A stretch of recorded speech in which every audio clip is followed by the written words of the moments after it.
చూస్తే జోగులాంబ గద్వాల జిల్లా private surveyor Tejeshwar హత్య కేసు మలుపు తిరుగుతోంది. పెళ్లైన నెల రోజులకే భర్త ప్రాణాలు తీయించిన ఐశ్వర్య బ్యాంక్ మేనేజర్ తిరుమలరావుతో 2000 సార్లు ఫోన్లో మాట్లాడినట్టుగా ప్రాథమిక విచారణలో తేలింది. బ్యాంక్ మేనేజర్ను సంతానం లేకపోవడంతో ఐశ్వర్యను పెళ్లి చేసుకోవాలని అనుకున్నాడు. తల్లి సుజాత సహకారంతో కూతురు ఐశ్వర్యతో తిరుమలరావు వివాహేతర సంబంధం కొనసాగించాడు. ఫిబ్రవరి 13న పెళ్లి నిశ్చయం కావడంతో ఐశ్వర్య తిరుమలరావుతో వెళ్లిపోయింది. తిరుమలరావును ఆయన కుటుంబ సభ్యులు హెచ్చరించడంతో ఐశ్వర్య తిరిగి తేజేశ్వర్ను వివాహమాడింది. తిరుమలరావును విడిచి ఉండలేనని ఐశ్వర్య ఫోన్లోనే భర్తను హత్య చేయించడానికి పథకం రచించింది. తేజేశ్వర్ను అడ్డు తప్పించి తిరుమలరావుతో కలిసి కర్నూలులో కాపురం పెట్టుకునేలా ప్లాన్ చేశారు వీళ్ళంతా. అయితే తేజేశ్వర్ను చంపేందుకు తిరుమలరావు కర్నూలుకు చెందిన ఓ గ్యాంగ్తో సుపారీ మాట్లాడుకున్నాడు.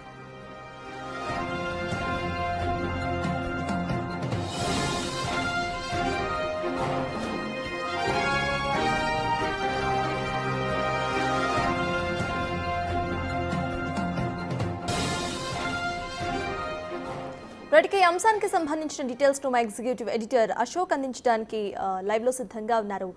అశోక్, చెప్పండి, అసలు ప్రెసెంట్ మనం ఇందాక చూసాం, మొత్తం మీరు మాట్లాడారు ఫ్యామిలీ మెంబర్స్ అందరితో కూడా, దే వెరీ ఓవర్వెల్మింగ్. అసలు ప్రెసెంట్ అక్కడ సిచ్యువేషన్ ఎలా ఉంది, వాళ్ళ డిమాండ్స్ ఎలా వినిపిస్తున్నాయి, పోలీసులు ఏమంటున్నారు? అల్టిమేట్గా వాళ్ళందరూ కోరుకుంటున్నది ఒకటే, ఇంకొక ప్రాణం పోకూడదు, మా పోయిన తేజేశ్వర్ మళ్ళీ రాడు, మాకు న్యాయం చేయండి. వాళ్ళు చేసే అప్పీల్ ఒక్కటే, న్యాయ వ్యవస్థకు కానీ, ప్రభుత్వానికి కానీ, పోలీసులకు కానీ, మీడియాకు కానీ వాళ్ళు చేసుకుంటున్న రిక్వెస్ట్ అంటే కన్నీటి విజ్ఞప్తి ఏంటి అంటే, ఇంకొక తేజేశ్వరు బలి కాకుండా చర్యలు తీసుకోండి, మాకు న్యాయం చేయండి, మా వాడిని అన్యాయంగా పొట్టన పెట్టుకున్న ఆ తల్లి కూతుళ్ళని ఎట్టి పరిస్థితుల్లో వదిలిపెట్టొద్దు, వాళ్ళకి బెయిల్ ఇవ్వద్దు, వాళ్ళ తరపున ఏ లాయర్లు కూడా వాదించొద్దు అని. సో అది మాత్రమే వాళ్ళు రిక్వెస్ట్ చేసుకుని, అంతకన్నా వాళ్ళు ఏమి పోయిన తేజేశ్వరిని తెచ్చామని అడగట్లా. సో ఎలాంటి డిమాండ్లు కూడా లేవు, ఒక చేసుకునే రిక్వెస్ట్ ఒక్కటే, న్యాయం చేయండి. భారతదేశంలో చట్టాలు అనేది ఉంటే, న్యాయస్థానాలు ఉంటే, ఆ న్యాయస్థానాల మీద మాకు నమ్మకం ఉంది. అలాంటి న్యాయస్థానాల్లో కూర్చున్న న్యాయమూర్తులు మాకు న్యాయం చేయండి. ఆ తల్లి కూతుళ్ళని అండ్ బ్యాంక్ మేనేజర్ తిరుమల అనేవాడిని వదిలిపెట్టొద్దు, బెయిల్ ఇచ్చి పంపొద్దు, వాళ్ళని ఉరి తీయండి. అది మాత్రమే మేము కోరుకునేదని వాళ్ళందరూ కూడా అంటూ ఉన్నారు. ఇక ఫైనల్గా ఒక రిక్వెస్ట్ ఏంటంటే, ఆడపిల్లలు పర్టికులర్గా పెళ్లి కావాల్సిన ఆడపిల్లలు, మేము ఛానల్ తరఫున కాదు, ఈ సొసైటీ తరఫున విజ్ఞప్తి చేస్తూ ఉన్నాం. టీవీ చూస్తున్న ప్రతి ఒక్కరికి కూడా రిక్వెస్ట్ చేసుకుంటున్నాం. ఏంటి అంటే, మీకు నచ్చితే పెళ్లి చేసుకోండి, నచ్చలేదు అంటే పెళ్లికి ముందే చెప్పేసేయండి. మీరు పెళ్లికి ముందు ఎవరితో అన్న ప్రేమలో ఉండుంటే, మీకు ఈ పెళ్లి కొడుకు కాకుండా మీకు అతనే నచ్చి ఉంటే, మీరు అతనితో లేచిపోతారా, అతనితో కాపురం చేస్తారా, అతన్ని పెళ్లి చేసుకుంటారా, పెద్దలను ఒప్పిస్తారా, తిప్పలు పడతారా అనేది మీ ఇష్టం, లేదా అతనితో కలిసి ఇద్దరు కలిసి వస్తారా అనేది మీ ఇష్టం. కానీ మీరు ఇష్టం లేకుండానే మీరు ఆల్రెడీ వేరే వాడిని ప్రేమించి ఇంకొక పెళ్లి చేసుకుని, ఆ పెళ్లి చేసుకున్న వ్యక్తిని అన్యాయంగా చంపేసి మీరు జైలు పాలయ్యి ఆ కుటుంబం మొత్తాన్ని కూడా ఏడిపించొద్దని రిక్వెస్ట్ చేస్తున్నాం. మళ్ళీ చెప్తున్నాం, రిక్వెస్ట్ చేస్తున్నాం. పెళ్లి కావాల్సిన అమ్మాయిలందరినీ వేడుకుంటూ ఉన్నాం. మీకు నిజంగా పెళ్లికి ముందు ఎవరినన్నా ప్రేమించి ఉంటే, ఇంట్లో వాళ్ళతో పోట్లాడైనా సరే, ఒప్పించైనా సరే అతన్నే పెళ్లి చేసుకోండి. లేదు ఇంట్లో వాళ్ళు ఒప్పుకోకపోతే వాడితో లేచిపోండి, తప్పేమి లేదు. ఎందుకంటే ఈ అమ్మాయి కూడా లేచిపోయింది. అలాంటి అమ్మాయిని, లేచిపోయిన అమ్మాయిని మళ్ళీ పట్టుకొచ్చి బలవంతంగా ఇతనికి ఇచ్చి పెళ్లి చేశారు. సో అలాంటి దరిద్రాలు ఉండకుండా మీరు అతనితో లేచిపోతారా, అతనితో కాపురం చేస్తారా, అతనితోనే లేకపోతే ఇద్దరు కలిసి సూసైడ్ చేసుకుని వస్తారా మీ ఇష్టం. కానీ బలవంతంగా ఇష్టం లేకుండా వాడిని అట్లాగే ఒక పక్క లైన్లో ఉంచి, వాడిని ఎంగేజ్లో ఉంచి ఇంకొకరిని పెళ్లి చేసుకుని వాళ్ళ జీవితాలు నాశనం చేయొద్దు. మీకు నచ్చలేదు అన్న విషయాన్ని పెళ్లికి ముందే చెప్పండి. పెళ్ళి అయిన తర్వాత ఇష్టం లేని వ్యక్తితో కాపురం చేసి మళ్ళీ నీ లవర్ని తీసుకొచ్చి వాడితో అక్రమ సంబంధం కంటిన్యూ చేస్తూ వాడి చేత ఇతన్ని మర్డర్ చేయించే ప్రయత్నాలు చేయొద్దు. సో ఈ మధ్యకాలంలో ఇలాంటి కేసులు చాలా ఎక్కువైపోయాయి. తల్లిదండ్రులు కూడా ఆలోచించండి. మీ కూతురు కనుక ఎవరితో ఉన్న ప్రేమలో ఉంటే, ఇవాళ రేపు ప్రేమలు అనేది సహజం, అట్రాక్షన్ అనేది సహజం. ఆ వయసులో ఖచ్చితంగా ప్రేమలో పడతారు, పడకుండా ఉండరు.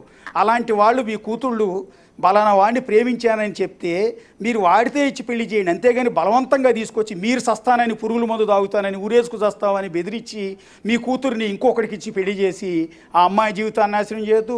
తద్వారా ఆ అమ్మాయి బరిదెగిచ్చి తన ప్రియుడితో కలిసి మొగుడిని చంపేసి ఆ తర్వాత మీరు ఏడవాల్సి ఉంటుంది. ఇప్పుడు ఈ వ్యవహారంలో ఐశ్వర్య తల్లిదండ్రులు ఏడుస్తున్నారు కదా, తండ్రి లేడు, తల్లి ఏడుస్తోంది, బంధువులు ఏడుస్తూ ఉన్నారు.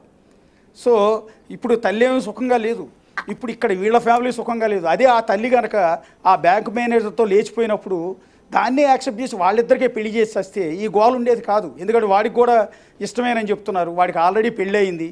పెళ్ళయి ఉన్నా కూడా ఈమెతో అక్రమ సంబంధం పెట్టుకున్నాడు. అదేదో వాడితోనే చస్తే ఈ గోల్ ఉండేది కాదు. మళ్ళీ బలవంతంగా తీసుకొచ్చి తేజస్సుడికి ఇచ్చి పెళ్లి చేస్తే ఇతనితో కాపురం చేయకుండా ఇప్పుడు వాడితో కలిసి ఈమెని అత్యంత దారుణంగా పొట్టన పెట్టుకుంది. ఆడవాళ్ళందరినీ కూడా రిక్వెస్ట్ చేస్తూ ఉన్నాం, కన్న తల్లిదండ్రులందరినీ రిక్వెస్ట్ చేస్తున్నాం, పెళ్లి కావాల్సిన ఆడపిల్లలందరినీ కూడా రిక్వెస్ట్ చేస్తున్నాం.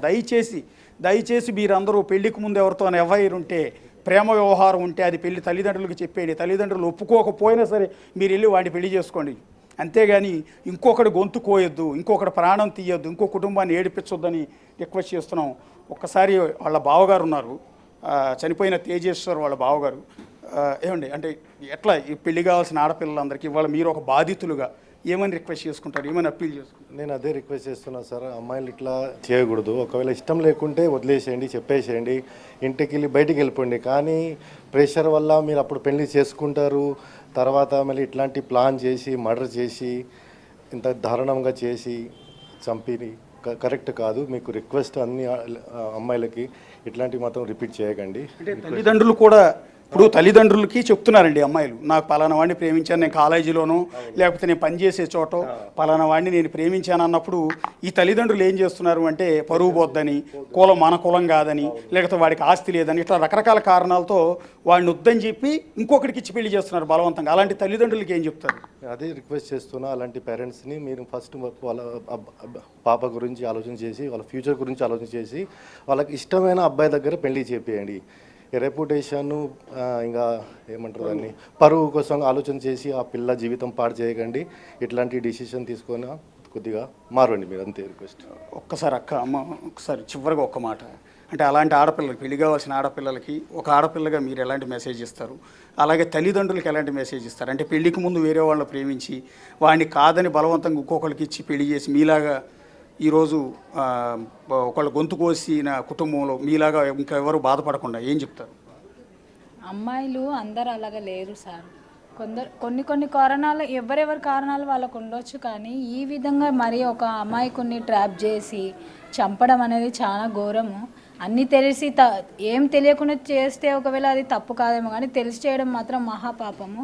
ఇటువంటి ఆడవాళ్ళు మాత్రం ఆ డిసిజన్ తీసుకోకండి. మీకు ఒకవేళ ఇష్టం లేకుంటే చెప్పేసేయండి. పెద్దవాళ్ళకి చెప్తే ఏం కాదు, ఒక 2 మాటలు అంటారేమో కానీ వాళ్ళు ఏదో ఒకటి జరిగిపోతుంది. కానీ ఈ విధంగా అమాయకుల ప్రాణాలు బలి చేసి ఆ కుటుంబానికి తీరని శోకం పెట్టకూడదు సార్. అందరం మంచిగా ఉండాలి, ప్రపంచం బాగుండాలి, మనం బాగుండాలి, ఎప్పుడైనా అది కోరుకోవాలి. కానీ మన స్వార్థం కోసం ఎవరేమైపోతే మనకెందుకు అనుకోవడం అది కరెక్ట్ కాదు సార్. ఇప్పుడు ఎవరమైనా సరే మనం బాగుండాలి, మన చుట్టూ ఉన్న వాళ్ళు బాగుండాలని కోరుకోవాలి. అంతేగాని మన స్వార్థం కోసం ఏం చేసినా జరుగుతుంది, ఏం జరుగుతుంది అంటే అవతల మనుషుల ప్రాణాలు ఎవరి వరకు వస్తే వాళ్ళ బాధ ఎంత ఉంటుంది అనేది భరిస్తేనే తెలుస్తుంది ఆ బాధ ఎట్లుంటుంది. పెళ్లికి ముందు నాకు ఎఫ్ఐఆర్ ఉందను, లేకపోతే నాకు పలానా వాడితో ప్రేమ ఉందని తల్లిదండ్రులకు చెప్పినా కూడా కొంతమంది తల్లిదండ్రులు వినట్లేదండి.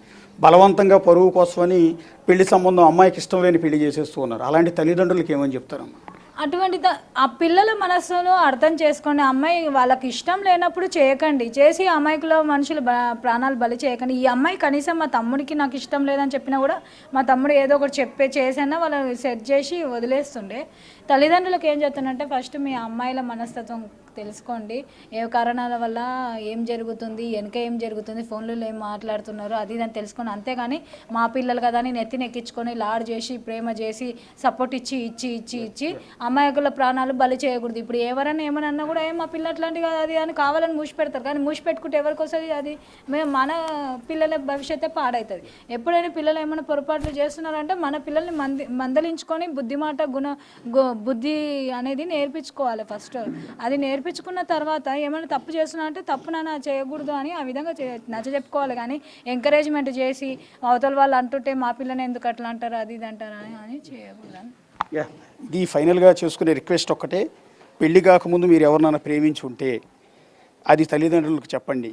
ఒకవేళ తల్లిదండ్రులు మన కులం కాదోనో ఆస్తి లేదోనో ఇంకో కారణాలతో ఒప్పుకోకపోతే వాడితో లేచిపోయి పెళ్లి చేసుకోండి. అంతేగాని బలవంతంగా అమ్మా నాన్న సస్తానన్నారని, అమ్మా నాన్న పురుగుల మందు తాగుతానన్నారని, అమ్మా నాన్న గడ్డి మందు తాగుతా అన్నారని, అమ్మా నాన్న ఉరేసుకు చేస్తానన్నారని చెప్పి వాళ్ళ కోసం ఆలోచించి మీరు పెళ్లి చేసుకుని వాడితో కాపురం చేయకుండా వాడి గొంతు కోసి మళ్ళీ మొదట్లో ఎవరిని తీసుకొచ్చి వాడితో ఒక పక్క అక్రమ సంబంధం కంటిన్యూ చేస్తూ ఇటు కట్టుకున్న మొగుడిని చంపే దరిద్రమైన పరిస్థితులు తెచ్చుకోవద్దు.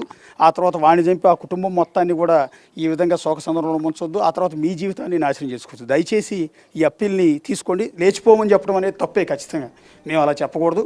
కానీ ఇంకొక ప్రాణం తీసే కంటే కూడా, ఒక హంతకురాలిగా జైల్లో ఉండే కంటే కూడా, ఇవాళ ఆమె జైల్లో ఉంది ఐశ్వర్య, ఆమె తల్లి జైల్లో ఉంటుంది, జీవితం అంతా నాశనం అయింది.